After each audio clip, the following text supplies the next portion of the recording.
Welcome to Healed to Heal, the podcast that champions radical faith, confronts unbelief, and amplifies a single truth. Jesus still heals. He always has. He never stopped. So whether you're still lying on the mat or carrying someone else to Jesus, this is for you.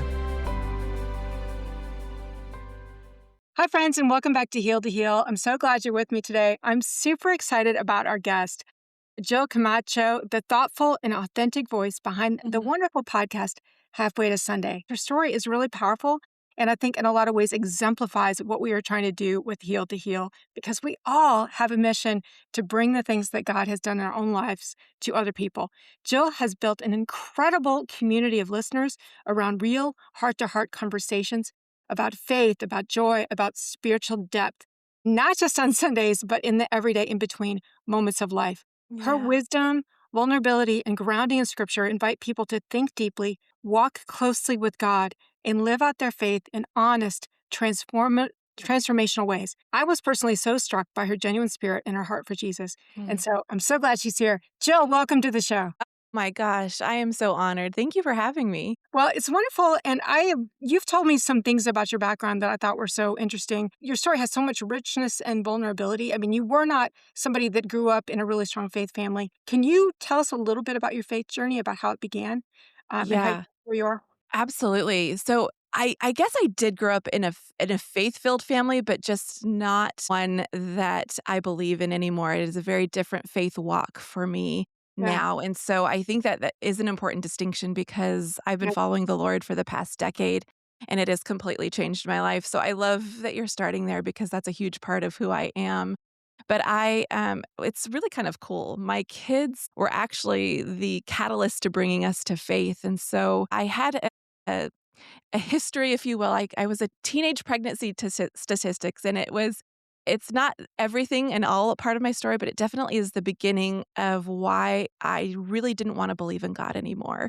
There was a time in my life where that just felt really risky and dangerous. And I felt like he couldn't love someone like me because I had made this mistake, this failing, if you will, because I grew up in such a high demand, legalistic kind of belief system. And so what happened is that I tried to run. I wanted to run away from God because, again, I thought he couldn't love me. And I thought that I was bad. I wasn't good enough to have a relationship. And so that transpired into years and years of running from God. And even though I tried to stop believing in him, nature kept me tethered to him. It was his creation. I couldn't stop believing in him even though I wanted to. But my daughter, when she was 18, she went off to college and she found a really neat community, a faith-filled community, and she just brought it home. For lack of a better term, she brought it home. And one of her vacations, she came home and said, "Hey, I'm going to go to church with her best friend, and my younger daughter wanted to go too." And the good parents that we are, we said, "No, thanks. We're going to stay home and watch football." So we did. But what was so interesting is that my youngest came home and she said, "Hey, that was really cool. We're going back." Wow. And so we did, and we've never looked back. Kathleen, we have been following the Lord ever since, and it's been such a journey because I started out with a lot of religious baggage, if you will, but then just the Lord has just moved in such beautiful ways in our life that now we just live our life wanting to tell people about him and how good he is and how much he loves us. That is truly amazing. You know, when you come from a different kind of background, I came from a background that was sort of rooted and grounded. And, I was very lucky. My parents were not hypocritical at all. But it's just so much more powerful to hear a story like yours because God was always trying to reach you. And the fact that he did it through your children has to be just something that just inspires you. So my other question is you were there and then all of a sudden your podcast is so powerful. I love it so much. Thank What I you. love about it is so authentic. It is so down to earth. And I think maybe your own background and what you went through is one of the reasons it's like that. Can you take us to the place where you had the aha moment where you're like, this is a podcast? You started with a friend of yours, right? How did that go? I did. So I think the Lord knew that I needed a partner in crime to actually get me started. And so we started just the two of us, my friend Dre and I. The Lord was just really leading in that way. I honestly never set out to be forward facing. I'm a very behind the scenes, what I thought was a very behind the scenes kind of a person. And so he really did give me a sweet friend to start this journey. And let's see, for almost a year, her and I would just have these really faith-filled conversations, just kind of breaking down our own faith journeys and different topics and whatnot. And then she actually stepped away to where God was calling her to this next chapter in her life. And I started to think about what was coming next for Halfway to Sunday. And what's funny is I said, I'm not doing guests. Lord, I don't know. I don't want to interview people. I don't want that pressure. I don't want to do any of that. And it was so funny that the Lord was like, tell me more. Tell me more about what you're not going to do. And so it just sort of happened organically that I was like, well, I need to keep going. I know that, yes, I've said yes to this, and I know that the steps forward are to continue this. I know that the Lord is asking me to continue this. And so I just started having different people on. I had a friend of mine fill in for a little bit, and then she went back to college, and I was like, "Okay, I can't just rely on this of what I've always done." And so I just started asking people and joining different things so that I could find people that really did wanna tell the story of God in their life. And so it is really transformed. The Lord has grown me in so many different ways, but what's cool, and I hope it's okay that I tell this part of the story, but it's just what's so cool is that it took several months for me to go, "Okay, this is where God has me, and this is the next season of my life." Months and months of interviewing amazing people and feeling so blessed and lucky that I got to do that and have these conversations. But it wasn't until late in last year that actually right around the time that you and I met and you were on the podcast, I had this aha moment of this day of just I woke up one morning and I had several interviews over the weekend, and I woke up one morning excited to tell the story of God. And he just he just opened my eyes and showed me just this really cool thing that he had done that I got to be a part of. I didn't have to. It didn't affect how he felt about me. It didn't affect like my salvation or anything like that. It's just this I get to tell. I get to tell the story of God. And he just opened my eyes to like, wow, I get to hold space for so many people to share what God is doing in their life and just share the love of Jesus. And like, what an honor that is. What a privilege that is. And it completely changed how I viewed this trajectory and journey that he has me on. Well, thank you for sharing that. And that's one of the things I really love about your show and your heart is because you are very authentic, you are very transparent. But I think what you Mhm. just described exemplifies something we all need to learn is that you have to step out in faith. You don't get everything Yeah. written out for you ahead of time. And, in God's world, you have to take a step of faith. And, the things that God might be calling us up into might be so far above any Yeah. we imagine ourselves doing. So when I heard you talking about some of these Yeah. things, I was like, wow, because I've seen, listened to many of your shows and the way that you interview these people, it really, for me, it feels like God has appointed you for this. You have a wonderful Wow. way that you express yourself and draw people into the story and that you showcase what they've done. And so that's why I would tell anybody go and listen to Jill's podcast Halfway to Sunday. It is wonderful. And so it Wow. has to be Thank you. interesting to look back, in hindsight and see the ways that he has impacted you. I had a question here about like what is one of the things that this podcast done to change you personally. Would you speak to Mhm. that? Is that part of the thing of just seeing yourself in a different light? Yeah. I think Wow, it's an interesting question because I think it's something that I've thought about, but maybe not actually put words to. So I'm actually really interested that you asked me this question right now. And I think what the change I would say is I first of all trust him more in the way I live out my faith. And honestly, what came to mind and just full transparency is it comes sometimes yes comes with pruning. Sometimes yes comes with a release of other things so that you can do what God has called you to. And pruning can be and often is painful. It is not always warm and fuzzy, but it's always good because he is good and when it's him doing the pruning, it's for our good. And so I would tell you that I had to learn to trust him in the pruning. And I'd also say, like I said, I never set out to have a podcast. I never set out to interview anybody. In fact, as I mentioned, no, I'm not doing that, God. And God always gets a chuckle when I tell him what I'm Yeah. not going to do because I've given him permission to speak into my life. I've given him permission to say, okay, Lord, I want to be in your will. So what is that and what does that look like? So I think just really that growth of trusting him and then saying yes. I love that. Something else I love about your show that I've thought about several times since then, and it sounds like you touched on that as part of your journey, is like knowing that God's creation is beautiful. It's meant to lead us to God. And that's one of the things I've heard you talk about that really draws you to Him. But you ask all your listeners to share about something that's bringing them joy. And I love that for so many reasons. One Mm. is because we're so naturally focused on the negative things. But what if we started really looking for those tender Yeah. mercies? Maybe we would see them. So why is celebrating joy important in a faith conversation? Why would what would you say to that? Yeah. I would say very early on in my faith journey, forgive the cheesy, but yeah, faith journey, I really became focused on joy because I don't know that I would have had the words of like fruit of the spirit or anything like that.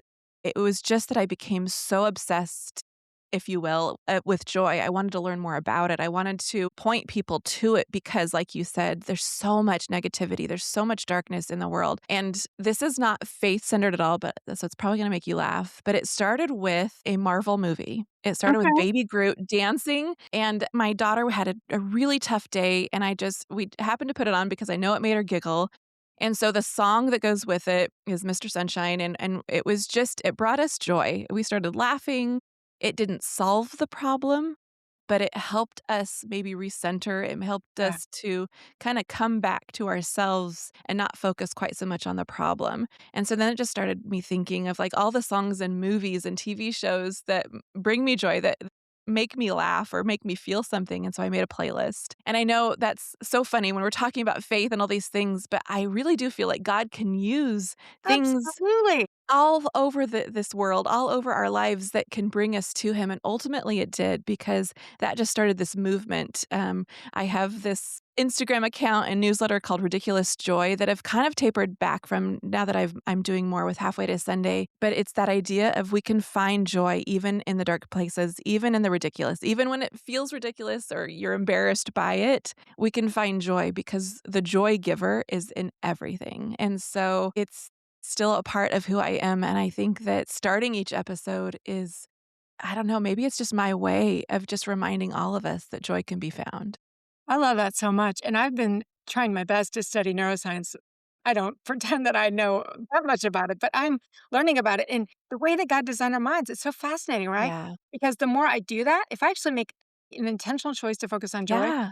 then it will become more naturally for me to do that. Hello. Yes. If I actually start choosing this, then instead of it being such a struggle, because we get so stuck in that part of our mind that's constantly going to problems and worries and blah, blah, blah. But music, to your point, music is a spiritual thing. It Yeah. puts us into our right brain. We're not looking at things from the same sort of over analyzing everything to death. And that is something that, we can over spiritualize things. Yes, it's good. Yes. Comedy is good. Music is good. Things that bring us joy. Wow, that is so good. And no wonder Yeah. a podcast is so uplifting that way. But for our listeners that may be not familiar with your podcast, explain what Halfway Sunday means to you so they know what that title means. Yeah. So the image comes from, funny enough, a Joan Didion book called Slouching Towards Bethlehem. And I have always been intrigued by that title of the book, of just like that, maybe just weariness. Like you're weary, but you're moving towards something. And when we were, so Halfway to Sunday started as just a test to see if we even wanted to do this, and it was Lent and it was ashes and it was centered around Lent only. And so when we were looking for a name and a way to continue, that title popped into my head, and I believe God used it, honestly. And I thought about what that looked like. And honestly, we don't have to wait to Sunday to have a relationship and experience the Lord. But Right. that imagery of just sort of like that weariness that this world can sometimes bring, and just you're moving towards him. And so that's what we wanted. I am so passionate about people knowing they are loved by God. And so I'm like, what if we bring the love of God and just knowing him and pointing to him throughout the week, but halfway through the week. So our podcast does come out on Wednesday, but yeah, just pointing people to him. I love that so much. And this is kind of off scripted, just a question I just now thought of. Yeah. But I listened to some of those episodes that you had about Lent. And, for people that don't practice that, Mm, I think there's something that they're missing. Something we can learn through that time. It's not something yeah. that I have always, in my tradition, practiced. What would be something you would tell somebody that is powerful about doing something like that? And maybe just what it is and what it Yeah. does to help. That's such a good question because I think that so often it gets really easy as believers to only focus on happy or good things. Mhm. And I think that we miss an opportunity as believers to lean into lament, lean into grief when we are experiencing it, to not push it away. And I think that Lent really brings us to the hurt that we experience in this world, but also, if we say the honest thing, the crucifixion, the sacrifice of Jesus is not pretty. It's not warm and fuzzy. And sometimes it's easy to discount the sacrifice and the pain that our salvation comes from. And so Lent really does bring us to that grief and lament, but it makes Easter so much sweeter. It makes Resurrection Sunday so much more meaningful when we're able to go from that gap of, this is without Jesus, there's death and destruction, and with Jesus there is life and goodness and love. That's so powerful. That makes me think too that we need the contrast. There's a verse in Ecclesiastes that says there's a time to mourn, there's a time to dance, there's a time to laugh, Yeah. there's a time to cry, there's a time to, one of these are important. So yes, it's important that we think on these things, Yeah. set our minds on things above, but it is also important for us to focus on his sacrifice and focus on the things, God can use all of that to help us. And that reminds me of a conversation that we were having before we recorded. And if you're willing to share that Yeah. very kind of deep thing that you went through, just to focus on the fact that God can use even the most tragic things to bring us closer to him. Can you share about that? Yes, I would love to. And because I live in the podcast world, I do want everyone listening to be so gentle with themselves, because this is hard topic, and so just be very gentle. It does talk about suicide in this part of the conversation, and so please, if that's too much, I don't want you to feel like you have to listen. But I was a high school leader for so many years in the church, and I loved it. I loved it. I absolutely loved it. I think high school students and that generation they're going to change the world, and I love it so much. And I did it for almost a decade, honestly, for the entirety of my faith, of just walking with high school students. And this last class that I walked through, like from freshmen to seniors, I just honestly, just this amazing group of women. I do call them women because they are that now. One of our sweet girls, she had a really rough life. She had a lot of things that went on, and she died by suicide a couple years ago. And I don't quite know how to explain that time, except for I was so obviously devastated. But I think also too, there was something in that I couldn't even get to grief, because I was so lost in the what if, and that I couldn't save her. If I say the honest thing, like, we know that only Jesus saves, but when you love someone, you think that you can. You think that you do have that power, that I didn't love them enough, I didn't whatever do enough. And that's simply just not true. And if I also say the honest thing, like, I was stuck for a little bit, and we did I'm really grateful how we were able to tell the other girls in our group. We had our church has a counseling group attached. They're a part of the church, but it's attached to our church, and we were able to invite them into that, and so that they could come and help the girls process grief. And in the same way, me and my co-lead were available. They made that available to us as well, which was such a gift. But my husband even had to call, because he knew that I have a habit of not taking care of, I always worry about everybody else, but not necessarily myself, which is, kind of a mom thing too. Yeah. But he called and set up an appointment for me, because I was just so lost. But in that, I found not only a way to process my grief and misplaced guilt, but I also found healing for past wounds and traumas and things that this sweet girl's death left me with. And so it's so hard to talk about this really hard thing, this traumatic thing, and also say that through that the Lord brought so much healing. And because it feels so complicated to say that there was a gift of healing attached to such a really hard thing. Yeah. Well, I love your authenticity and your willingness to share that, because I think if we can start to realize that just because God doesn't bring that thing, it's not that God caused it. It doesn't matter how bad it is. And, we don't call an evil thing good. That's a horrible thing that happened. But Yeah. to know that our God is big enough to when somebody does what you did, and that's the difference, right? Because so Mm, many of us, when something like that happens, we end up shoving all that down. We end up not addressing it. And so we're like, I'm yeah, gonna think about that. I'm gonna do all this stuff. And what happens is that wounding there, whether it's guilt or yeah, shame or worry or whatever it is, if we don't address it, it just infects and grows. But it was your yeah. willingness, in my mind, to come, transparently to God and say, this is the honest truth about how I feel about this. Then Mm, it's like he can bind up those wounds. He can use everything. So I think that that is something that you're speaking to anybody who is listening, who's been through something that hard. Is what would you say to that person right now? What's your mm. advice to them? I think what's most important, what came to me first, is that God can handle it. He can handle the hardest thing that you could say to him, he can handle it. And in fact, he invites that and he loves you more than you could ever imagine. And I needed tools to be able to see that. I needed someone to help walk me through that because I was stuck. I was stuck in my grief. I was stuck in the guilt of it. I was stuck in the way the world says things should go.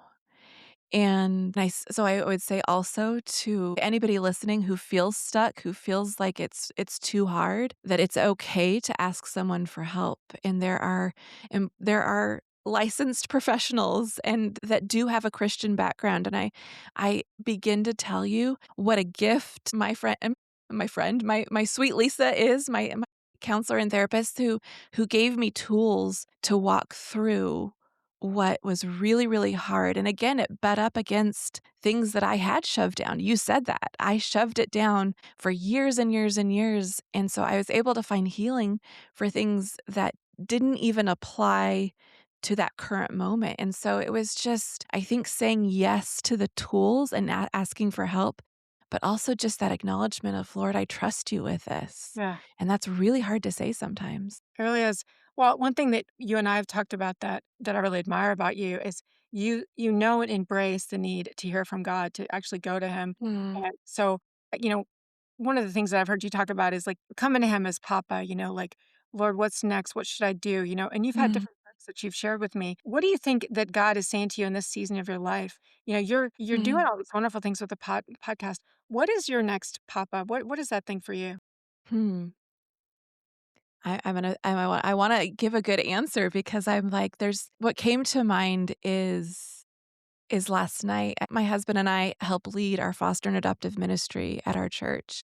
And last night I taught at our support group last night, and I'm gonna go back and say the honest thing that this has been a hard fought thing to talk in front of people, to have a podcast, all of these things that was so hard. Again, I never expected to do any of this.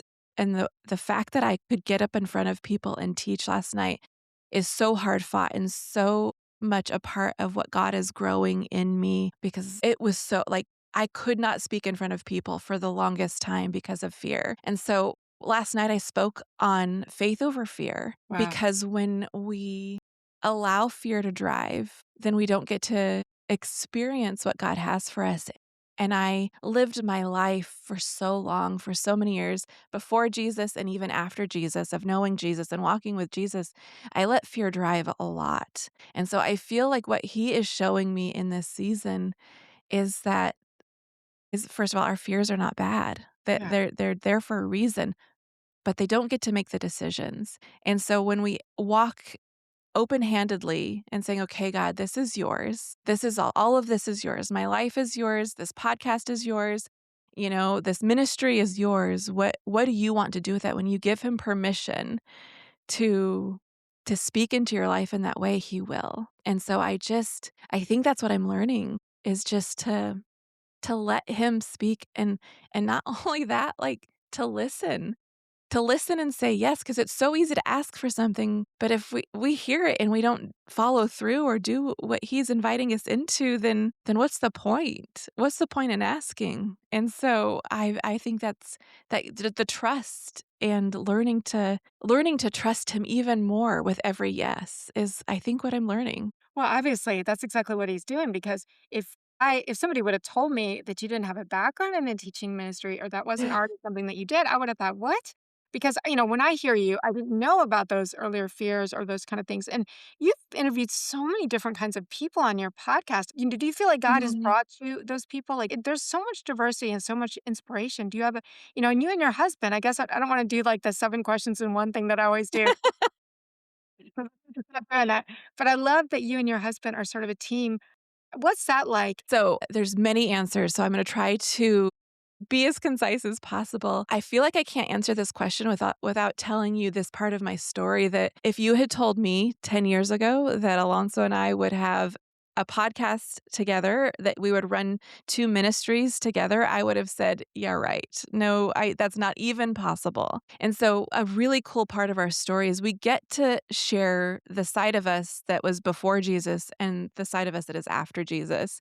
So we get to tell the story of marriage before and after. We get to tell the story of walking together before Jesus and after Jesus. And so I feel like I can't even answer that question without saying that part that marriage and ministry is a million times better with Jesus. Like I can't even like kingdom work. I can't even imagine it's all Jesus. It's all him. It's inviting. It's that yes that we get to say, not a have to, it's a get to. And so I would say like there's God. It's God bringing people, but I think that just being open to even different opinions, being open to different walks of faith, being open to sharing what God is doing, even if the faith story doesn't look like mine. I think that I think it's really easy to get caught in a box of Christianity. Oh, And yes. I think that it's so much better when we actually follow Jesus to where he's leading us. Yeah. And that doesn't come without, like I said, pruning or some tough stuff that happens. I want to be honest and clear about that. Saying yes to God doesn't mean that hard things don't happen or people may not like it, but saying yes to God is always better. I honestly, that's another lesson I'm learning in this season of just that reminder that I have an audience of one Yeah. and I don't always remember that, but that's what I'm trying to remember.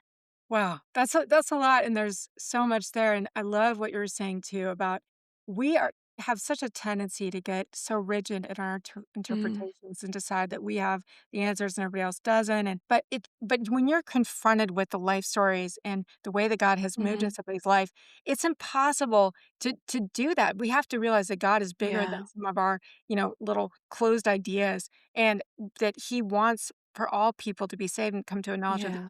he reaches us all differently. He speaks to us all differently, and he's able to use anything. And a willingness to talk to people from Mm, different backgrounds is what this world needs. But we've got such a problem right now. Everything's so polarized. You can't just have a conversation. yeah. I don't ever want to be there. I know you don't either. I don't ever want to get to the place that I can't just have an open dialogue with somebody in love and in transparency and just listen. Why do you believe that way? Why do you think that way? Yeah. Maybe there's something there that I didn't see. How have we gotten to the place that we can't do that? I think that if Mm, Jesus was standing here and listening to this, he would say no. You have nullified the word of God by the traditions you've handed down. You judge by mere appearances. We do all yeah. that stuff all the time, and he doesn't want that. He wants us to, like you have done, which I just applaud so much, is Thank have you. an honest conversation with somebody, have a down to earth dialogue with somebody, and let that person express themselves. Imagine that. So Yes. just love Well, that. And I love that you're able to work with your husband the way you are. It's so powerful. Well, thank you. I just wanted to jump into like what I see Jesus do in the Bible over and over again is ask really good questions. He Yeah. doesn't shy away from people who are quote unquote living a sinful life. He asks questions. He gets curious. And I feel like if we as followers of Jesus actually got curious and asked people about their life, about their faith, we'd see how God is moving in their story, even if, especially if it doesn't look like ours. And so I love that you highlight that because that's it. That's Yeah. get curious. What if we started asking questions and again, it may not line up with what we think or what we believe, but my gosh, just to be celebrating what God is doing in their life is what an honor that is. It really is an honor, and you've done that in exemplary ways. So, anybody that's listening right now, I just can't encourage you enough to check out Jill's podcast, Halfway to Sunday. Thank you for joining us today. Jill, what is just a word of encouragement you could give to our audience, something that you could invite them into as they go forth into their day? I think the first thing that comes to mind, and perhaps this is because this is so important to me, is God loves you more than you could imagine. Like that love is so deep, so wide, so vast, we can't even comprehend it. And what's so cool about the love of God, well, there's so many things that are cool about the love of God, but which blows my mind every single day, and I hope I never lose that awe, is that He comes to us every single time. The Bible, from Old to New Testament, God comes to us. He could be a far off God. He could stay back and say, like, just do what I said. But He doesn't. He always comes close. And so I think that what I hope somebody hears today, we're the ones that move away from God. We're the ones that put up obstacles between us and God. And so what I hope someone hears is that He loves you more than you could ever know.